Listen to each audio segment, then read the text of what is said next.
Hello, welcome, my friends. We are going to do a take two on Craig Casey, and I decided to just do it live. So hopefully the freezing and stuff that happened yesterday will just go away. So what we're going to do is I'm going to show you what the correlations are and why Craig Casey's death matters to us on a spiritual level. So we are going to start with me showing you who Craig Casey is and what his story is. Craig Casey was 30 years old when he was found dead on December 24th of 2018 in Canton. There is a police report that we're going to read out loud together. I'm going to read it to you. And Helena Rafferty said that he had heavy trauma. Okay, that it makes sense for a car accident, but my question is, what kind of trauma? Is this head trauma that they're blaming on a car accident? I don't know. There was no thorough investigation, and they said it was a car crash, but I think that his body is telling another story. Oh, I just want to give shout outs. I did this yesterday, but if for some reason that video didn't work, this is Dee Saunders. It's on the Free Karen Reed Facebook page. Crime Junkie Jury. This is Brandy. And I love her. She's like the spreadsheet queen. And the Karen Reed Reddit page. Unless otherwise stated, those are the sources. Craig's obituary was very short and to the point.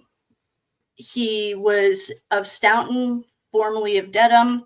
He died on December 24th, 2018. He was a devoted son of Denise Riley of Dedham and William J. Casey, who his parents got divorced and his dad remarried to Teresa of Foxborough. He was the brother of Brian Casey of West Roxbury and Sean of Stanton. Anyone who knew Craig knew he could light up a room with his presence. His funny personality, charming and dimpled smile and warm heart. He spread his love and joy wherever he went, and he will forever leave a mark on those who loved him. So that's pretty to the point. These are the headlines. And I linked them so I could just click on them. This is the one I specifically wanted to show you guys. Did Canton police make an error in failing to spot a body following a crash? Yeah, they did. The reason that I want to read this specific article to you guys is because there is a woman from New York who calls them out so hard. They must have called like a police detective or something, and we're going to get to it. This is the article that says, did Canton police make an error in failing to spot a body following a crash? On the screen is a picture. The scene of a bizarre fatal car accident on Pleasant Street in Canton is pictured Thursday morning, 3 days after the police say a dead body was discovered by a passing motorist after officers had cleared the scene. Okay. Under the dark sky, officers illuminated the road, the front yards of residential neighborhood and bushes looking for signs of the driver. It was just after 5:15 a.m. and a vehicle had violently crashed into a tree and flipped on Pleasant Street, but the driver was nowhere to be found. Officers searched the area on foot and in their cruisers, even knocking on several doors early in the morning to ask residents if they had seen anything. Less than 45 minutes later, the vehicle was towed from the scene and officers cleared the area after not locating the driver. All right, we're all going to be clear from down here, an officer said over his radio. We searched the areas pretty good without finding an operator, another officer tells dispatch. But as the sun began to rise over an hour later, a resident made a harrowing discovery. The body of 30-year-old Craig Casey, a denim man, was in her front yard.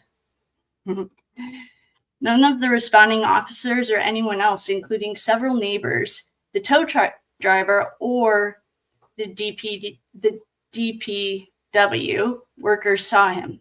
He was wearing dark clothing, lying motionless, and it was pitch black out, Deputy Chief Police Helena Rafferty told the Enterprise earlier this week. Although we wish we had located him earlier, we do not believe it would have changed the outcome at all.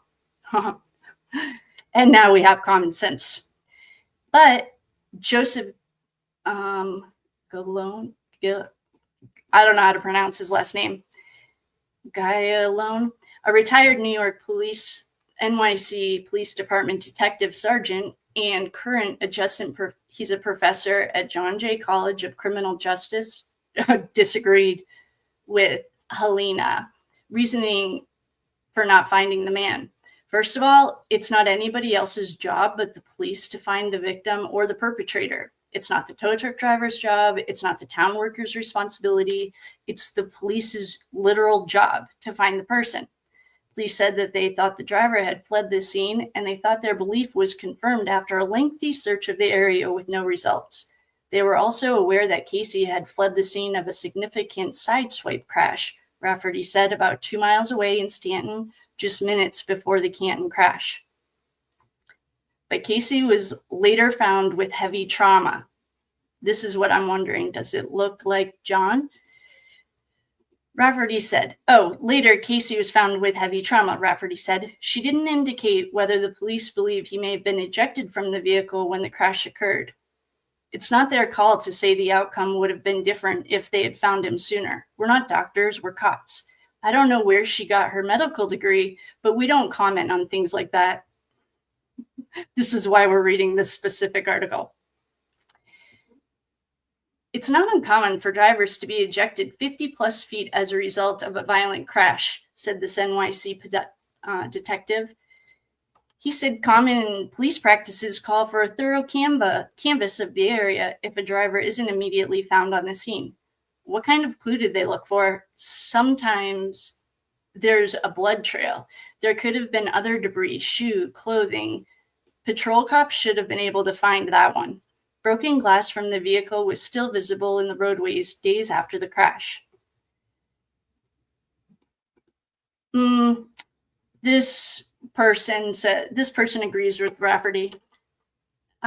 David Alanin, a retired Brooklyn police officer and a current director of training at the Massachusetts-based Municipal Police Institute, no wonder, said officers seemed to handle the scene correctly based on the deputy chief's description.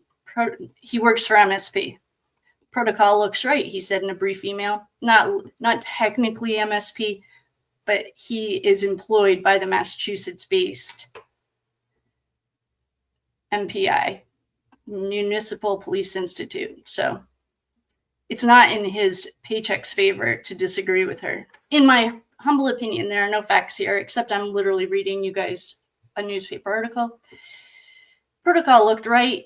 They all responded in search for the driver. They towed the vehicle and they continued the investigation. With the sun due to come up just over an hour after police cleared the scene of the crash, the guy who's employed by Massachusetts, suggested they could have left a patrol car in the area in case the driver returned had he actually fled the area, or to search for more clues in the daylight. But Rafferty said it was a passing motorist, and it's in parentheses, or in quotations, who located Casey's body in the daylight. The crash occurred near the intersection of Pleasant and Meadows Ave, and his body was found in a yard on Pleasant Street. How busy were they that they couldn't have waited, said the MSP guy. With the sun coming up in about an hour, they could have held on to the scene for a little bit longer. Pleasant Street residents told the Enterprise that the family members of Casey went to the scene on Christmas Eve, on the night of Christmas Eve, searching for answers. The car he was driving was registered to a family member who lives in Stanton. Sean Casey, a brother of the victim who lives in Stanton, declined to comment when reached in person by the Enterprise on Thursday. Rafferty declined further specifics. State police detective assigned to the Norfolk County District Attorney's Office responded to the scene, and they are now investigating. Sometimes it's better to throw yourself onto the sword and say, we should have found him. We should have done a better job. We don't know if it would have changed the outcome, said the guy who's not employed by Massachusetts. So the reason that I read I said hello, and then I jumped into this. Hopefully this is streaming. And if it's not, it says it's recording. So we're recording it. Oh, hello, my friend. Hello. Welcome. Welcome. Thanks for coming. Okay.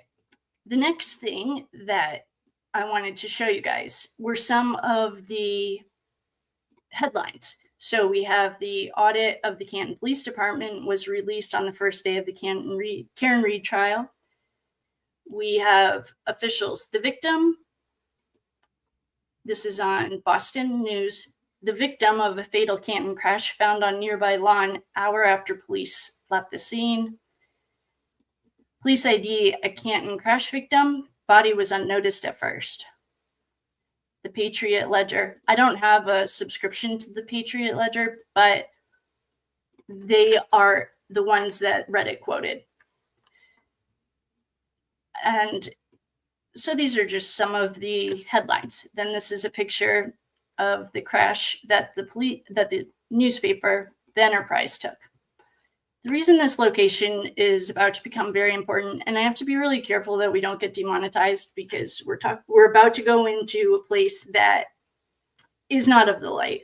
I've already said sacred space. I have my cross on and called in the quarters to protect this sacred space. But just a heads up, if you're triggered, then this might become a trigger. So on Reddit, they had Craig Casey's body was here. Chris Albert's house is right back here. And this is a picture that I found on Reddit. Craig Casey's body, Chris Albert's house is right back here. And John's house, I think, is right over here. Here is a picture that the Patch had on their front page. Here's Meadows and here's Pleasant. Oh, yeah, John's house, I think, is right here. Then this matters to us. Okay. One of the things that I explained yesterday is when the Lori Daybell case happened, when Tylee, Ryan, and JJ, they were two siblings, were unalived. Reverend Donna Sofina put the correlation together that they were connected to a specific dark side calendar. And if you've been following, I had to call that church because I grew up very Catholic and I was really triggered by all of it. But I wanted to understand it. So I needed someone who believed it to explain it to me. So this is where we are now. December 21st to 24th is a winter solstice ritual window.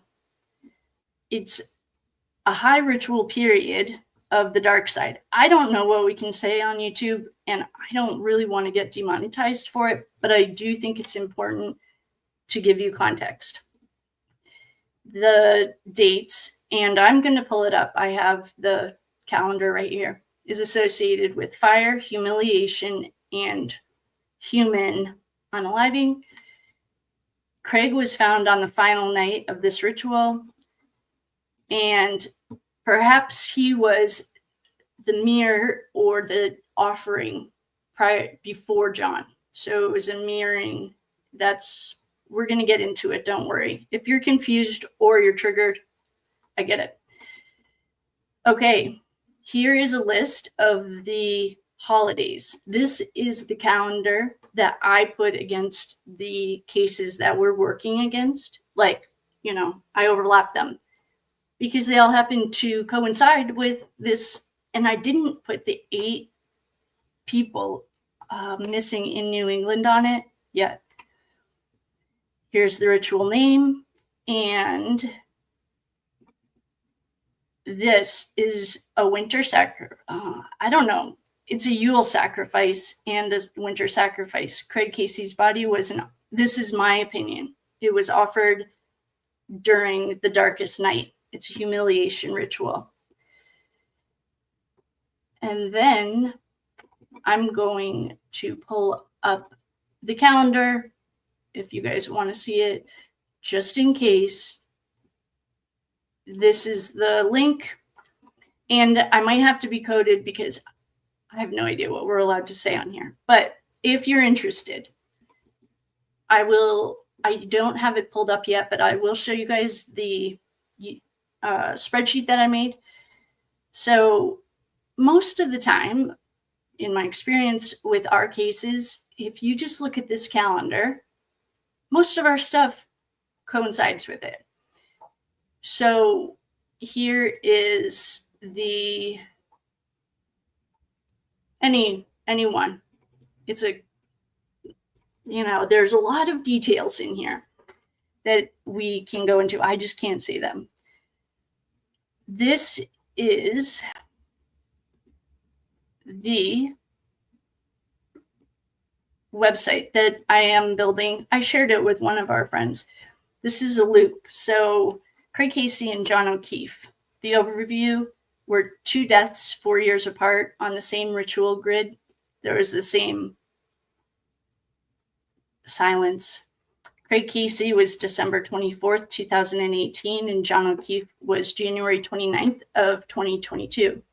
They, in my opinion, were not isolated. They were ritual offerings, and I mapped them into our grid. I have a Google Maps map that I created. Both were discarded. I think we can't say. Both were discarded near Fairview. Both were found in high ritual windows of time. Both had their truth buried, and now we are investigating him. Craig Casey is the winter seed. These words are part of the religious undertone, okay? So I didn't make this up. I got it from that website. The date of his unaliving was December 24th, 2018. The energetic timing is the winter solstice in Yule sacrifice. The spiritual signature was humiliation, forgotten, and containment. Location is, I feel like it was almost a mockery to John. I don't know if John knew, but the discarded one who opened the gate. Craig was found with these are my notes. Craig was found with heavy trauma. Police failed to do anything. And that's the truth. And that's my opinion. His body matched the timing of the winter solstice ritual. It's a time of inversion and darkness.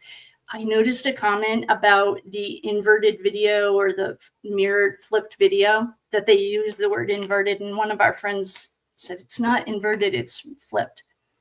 Craig was the first mapped offering on this grid. John O'Keefe was the fire blocker. He passed away on January 29th, 2002 during a waning moon. That's the Semitiva, it's a festival preamble. The spiritual signature is the light inverted and the truth silenced. The location. So 34 Fairview has become the node. I guess it's a portal. There's 6 portals, and we're going to go through them, but it's what they all of the stuff goes around 34 Fairview in a triangle. The symbolism is the seed that would not stay buried. This is my opinion, he was unalive during a ritual inversion window meant to flip light into darkness. The moon was waning. Most of our situations are during a waning moon. And anyone who knows more about it, let me know. Imbal was 2 days away. There were pagan and Roman festivals linked to this time to planting, sacrifice, and fire initiations. John was a masculine protector archetype, silenced at the threshold. Here are the ritual timing crossovers. The dates are December 24th, January 29th, The window is winter solstice. They're both the darkest nights of the year. Winter solstice, preamble. The theme was humiliation and erasure, inversion and silencing, both near 34 Fairview.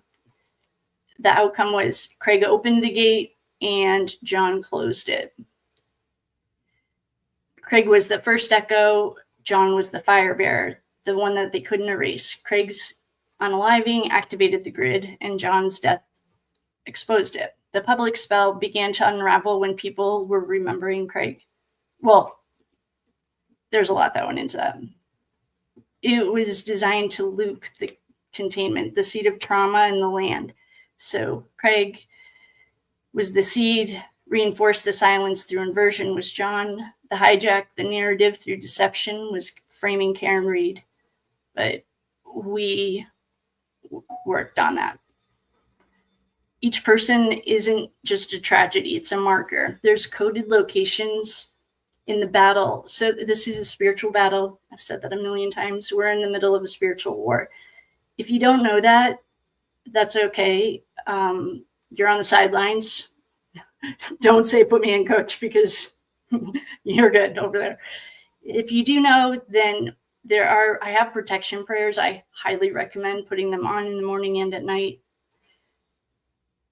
Now that the thread has been pulled, we're going to keep going. So this portal is open, and that's okay because we know how to fix it. All right, this is one other page that I am going to show you that ChatGPT helped me with. So Craig's death was the darkest point of the year. That's the winter solstice. John was the darkest point of the lunar year. That's the waning moon. Like I said, if anyone knows more about moon magic, a lot of our stuff happens during the waning moon. Both they fall into ritual categories, and it's a solstice offering. Okay, so Craig was the body laid in the darkness, humiliated and forgotten. It was sacrificed during Yule Blood ritual window. It is December 21st through the 24th on the calendar.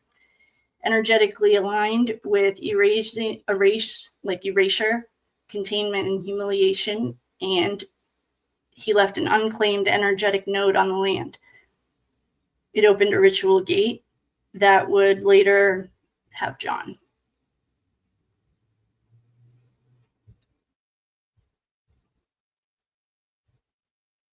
Oh, I forgot about that. John was left on a leach field. He died right by that septic. Well, his soul left his body right by that septic tank. That's right. I forgot about that. Okay. The next thing I want to show you guys is not that. I am going to see if I put. Okay. Hopefully you can see this. This is the Canton triangle, and that's just what I call it. We did a clearing of the, whatever that other, one of our friends sent it to me. It was the triangle, it starts with a B. I did some work on that triangle. That's not this though. This is the Canton triangle. So I saw a comment about Auntie Deb. We love her. I love that kid, who had someone on that said they think the courthouse is a portal. It is, and it's a portal, but it's not alone. Portals, all of it is energy, and it all needs. If you find one portal by itself, then you're probably in Antarctica, and I'm not joking.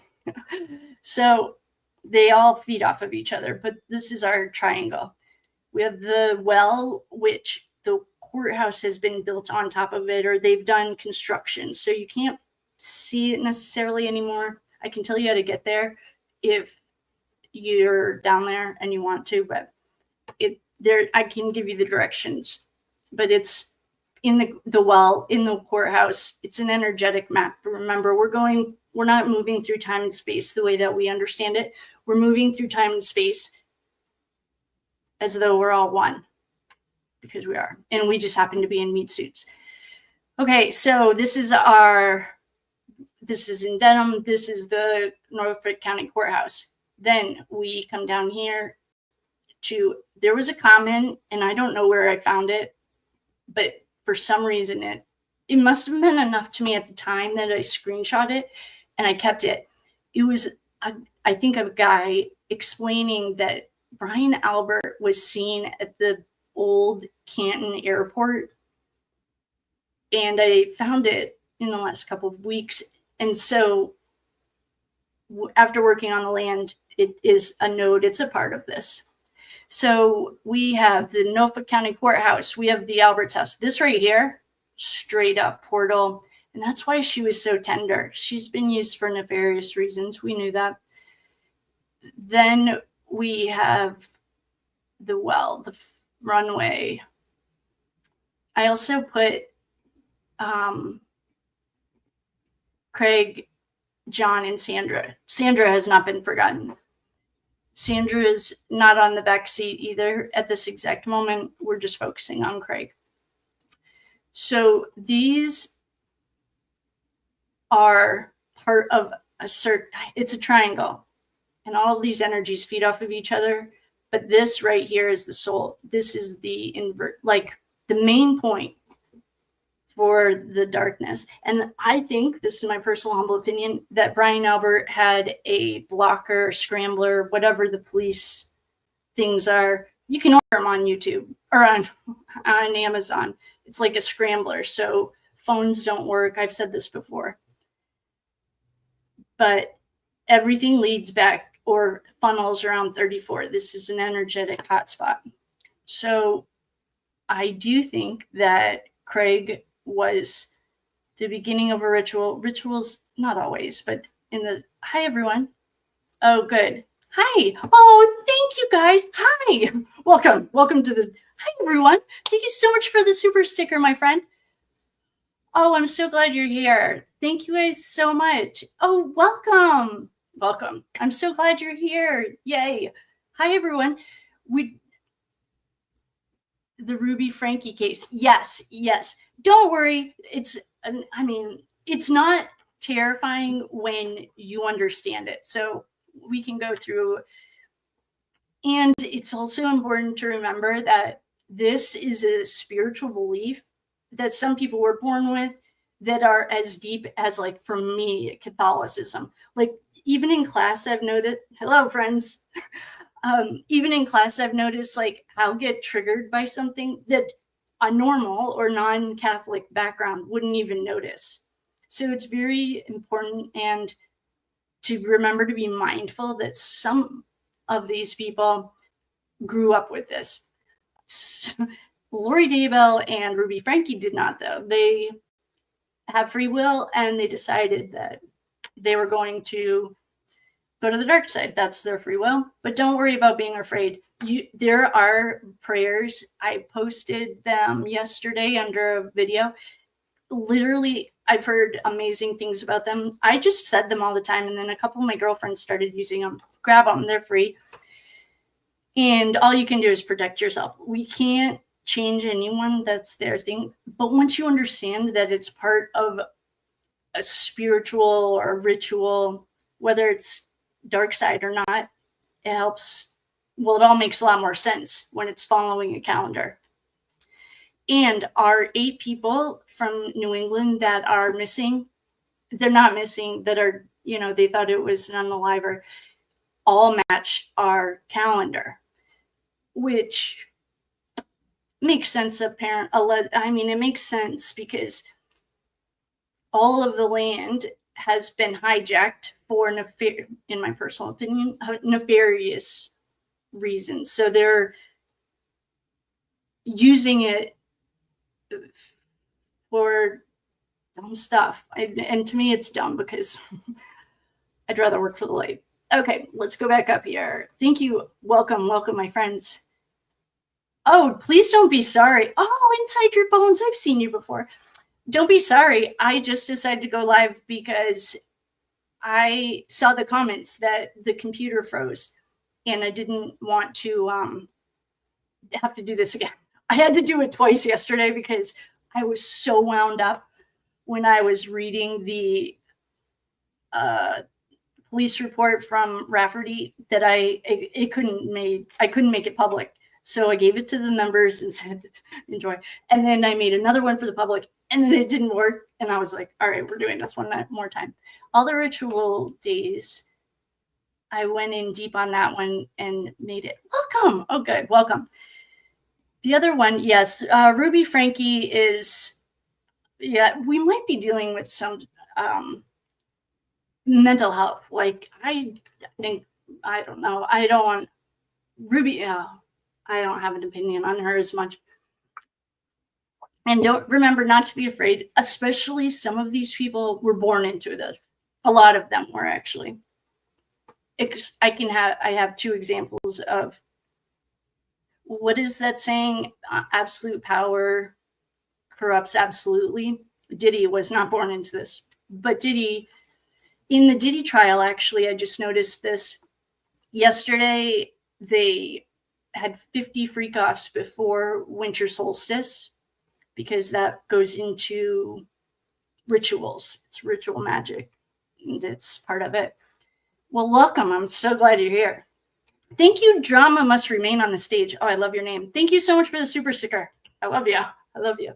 I've been using my black cell and protection circles. Yeah, prayer. Honestly, when I do like exorcisms or I work with demonic entities, the one thing that always works, and they taught us this, was I rebuke you in the name of Jesus. Whether you believe in it or not, it doesn't matter. It works 100% of the time. Oh, okay. We have Kylie was born in raised Catholic church. Haven't been back since. Yeah, Catholics die hard for me too. Hello, Mama Travels. Welcome. Thank you. Oh, thank you for pronunciation. Pronounced Jack on loan. Oh, Jack Alone. Oh, cool. Thank you so much for the pronunciation. That whole case and the connections to what they're tapping into. What Jody, okay, this is another comment about the Jody is that, so we're talking about Ruby Frankie. Jody, the connections of what they're tapping into, what Jody has going on with her whole, yes, that is very real. The Bride of the Dark Side is very real. I didn't even know about that. Yes, I heard that. I didn't know that she took it on 100%. Hello, welcome. No, please, don't. Oh, True Crime Killer, thank you so much for all your super chats. I see you. I recognize you. I love you. I'm a talker. I appreciate that. Me too. Number 19. What's number 19? I will show you guys. What else was I going to show you? Where's all the work that I did? Oh, it's over here. I am going to find this stuff. I wanted to show you guys, one of the things I did yesterday was go through the Canton police audit. If you feel like getting mad, it works. And I am looking for it right now. Okay. So I think that there was a lot more. But now, before I could do a reading on Craig, I needed to understand what we were walking into. And that's why I'm showing it to you guys, so that all of us are on the same page and there's not to be, sorry, I'm paying attention. Okay, so I just wanted everyone to be on the same page, because this is going to happen, and I don't like to use it, but the censorship is high, especially about this stuff. They censor this. So these are going to become like, what are those words when I call them chubby nicknames or other references? Yes. Oh, you're a Capricorn. I've met more Capricorns this past year than I've ever met in my whole life. Welcome, Caps. Okay. The other thing I wanted to show you guys was actually, I'm going to ask you guys, do you want me to read to you the Can Police audit about this? Or yes, the Lori Vallow stuff, I have done videos on that. I just started using, and I've had StreamYard. I just started using it.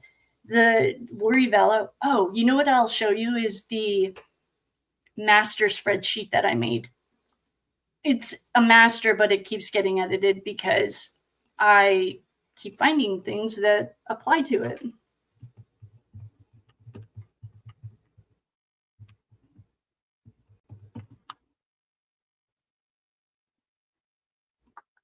Okay. Oh, this is the New England Unaliver. Well, that, I'll just show you this too. The New England Unaliver, that's, I don't think one person. I think it's a bunch of them. Oh. And they all fall onto ritual calendar holidays too. So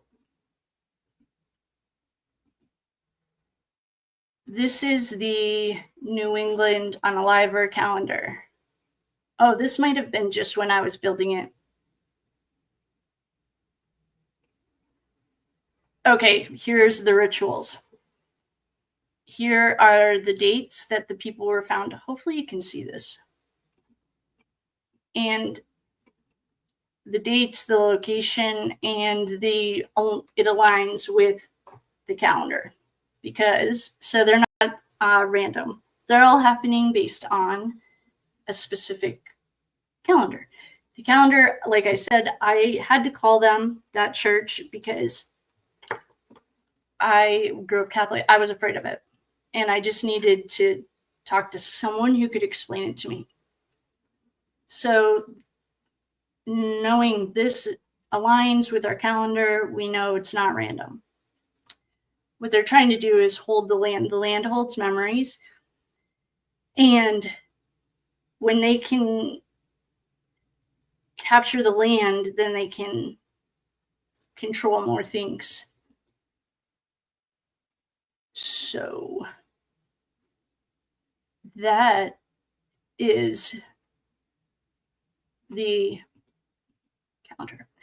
I'm going to switch back. We might be calling it a day. It is really, really hot here. And, oh, he does. Jack has a YouTube channel. That's cool. Okay. So does anyone have any questions on that? What we just went through? I can recap it really fast. What we found out, or the reason we couldn't just jump in and do a reading, is because it is a ritual tied to John. I think that John was a ritual as well. I've said that before.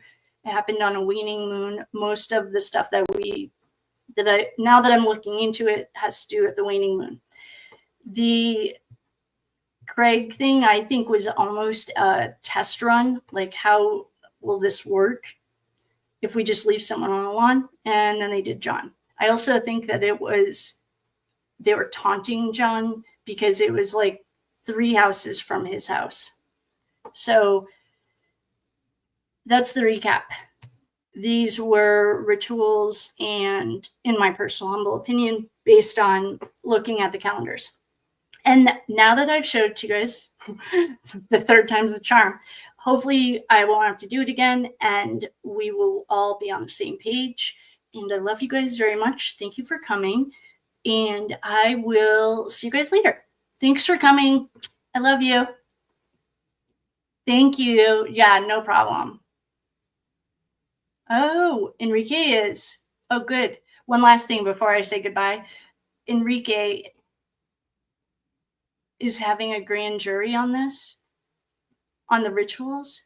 Yeah, no, thank you. True Crime Killer, #1 super fan, or of super, what is it? Super thanks, or you know what? You're the best. I'm your super fan. Yeah, no problem. I hope that explains it for you guys and everyone feels more comfortable. Now we understand why I can't just jump in. And if you have any other questions, keep me posted. I love you guys. Mwah. I love you.